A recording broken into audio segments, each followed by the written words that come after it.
Olá pessoal, bem-vindos a mais um projeto da Rafus Press, no Catarse, dessa vez o projeto Subversões. A gente pretende, é difícil estabelecer, teve vários projetos nos últimos meses, últimos anos, e tentamos sempre preservar uma segunda temporada. Foi possível no Narrativas Angustiantes, mais ou menos, foi possível no Emissários Sombrios, vamos ver se vai ser possível no Subversões. Os Subversões, então, como o título diz e como foi esclarecido no último vídeo, em que comentamos a diferença de heresia e subversão, é um projeto para trazer obras de grandes subversivos da história da humanidade, indivíduos que tentaram questionar o status quo e das mais diferentes formas, às vezes simultaneamente. Então eles tentavam questionar digamos, a estrutura política, a estrutura religiosa, as crenças em relação à moral e bons costumes, o estabelecido em torno de comportamentos socialmente aceitáveis e por aí vai. Vamos ao longo aí dos próximos anos, que vai ser uma vez por ano, que essa série vai estar disponível via Catarse sempre, tentar trazer grandes subversivos conhecidos, como Bakunin, como Oscar Wilde, enfim, indivíduos assim que provocaram, verdadeiras tempestades nos períodos históricos em termos sociais.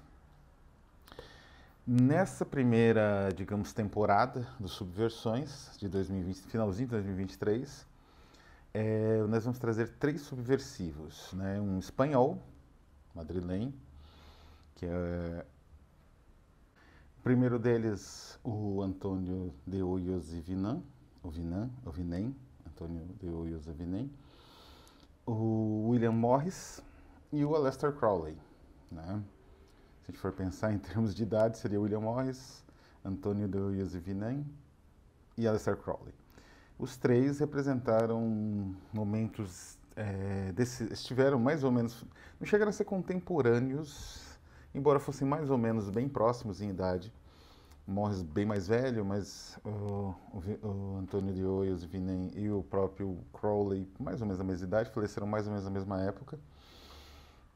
E representaram indivíduos que buscavam solapar os fundamentos das suas respectivas sociedades, das suas respectivas estruturas de coerção em cada época, em cada momento, em cada ali polo cultural e ideológico. O Morris trabalhou com política, então os ensaios política e também uma reflexão muito, muito sólida a respeito de trabalho e trabalho, criatividade e alienação.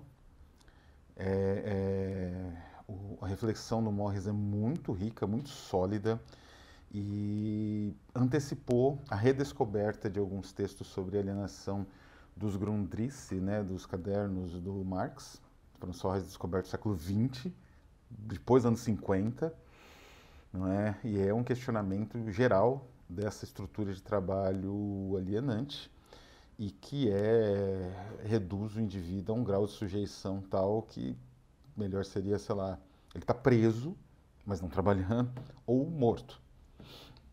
Esse é o William Morris. Esse vai ser, os ensaios que vamos trazer dele vão ser, em geral, a respeito desse tema. Ele tratou de vários outros nas conferências, ensaios e panfletos que publicou em vida, mas esses ensaios de contestação vão ser sobre isso. Depois temos o Hoyos e Vinem, ou Vinem, que são 3 narrativas, fazem parte do Cascabeles de Madame Loucura, um livro publicado em 1916. E Hoyos Vinem era um indivíduo que desafiou o status quo de sua época em termos de comportamento. Ele era um dandy, ele era um aristocrata, filho de aristocratas, e ele era um anarcossindicalista, militante da CNT-FAI, da Confederación Nacional del Trabajo, de Espanha, e da Federación Anarquista Ibérica, que eram próximas, praticamente trabalhavam em uníssono essas duas instituições, Desde antes da Guerra Civil Espanhola, que foi de 36 a 39, ele militava desde 34. E por fim teremos Aleister Crowley com conta Droga.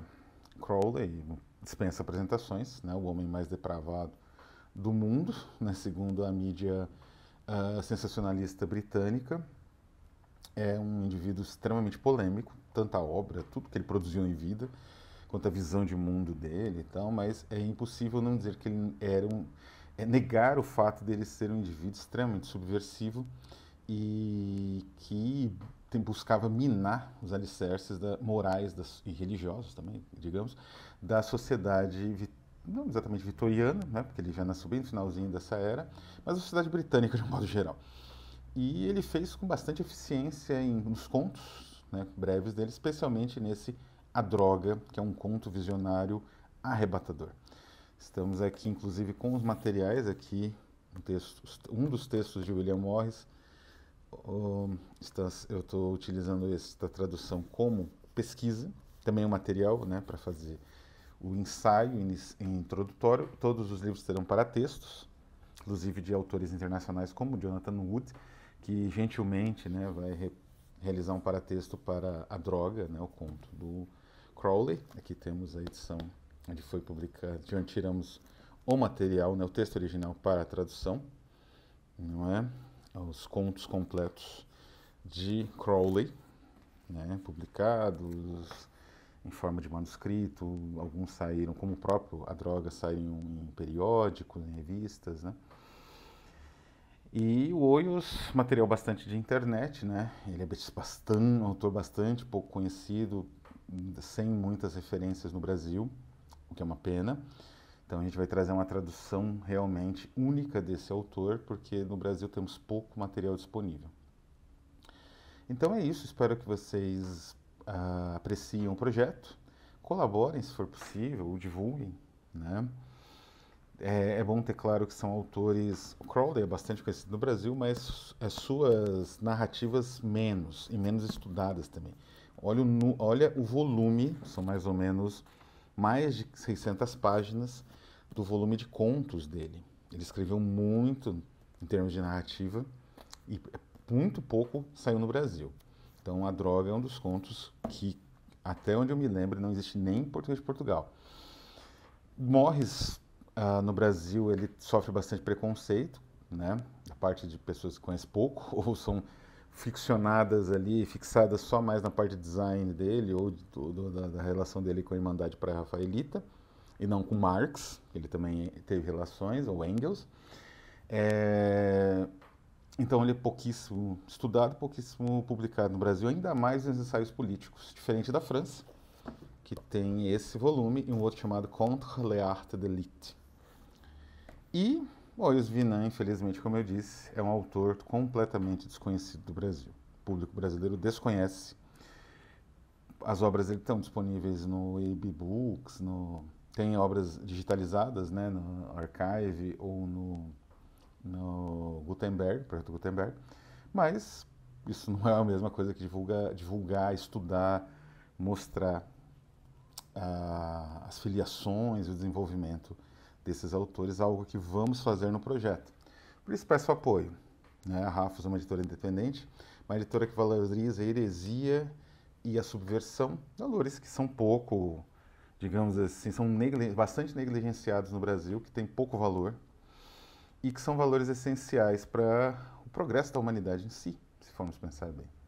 Então é isso, fico por aqui, espero contar com a colaboração de todos e estamos sempre abertos aí a questionamentos e perguntas a respeito do projeto ou dos outros projetos também, que terminaram recentemente ou que estão em curso de produção. Um abraço a todos e até a próxima.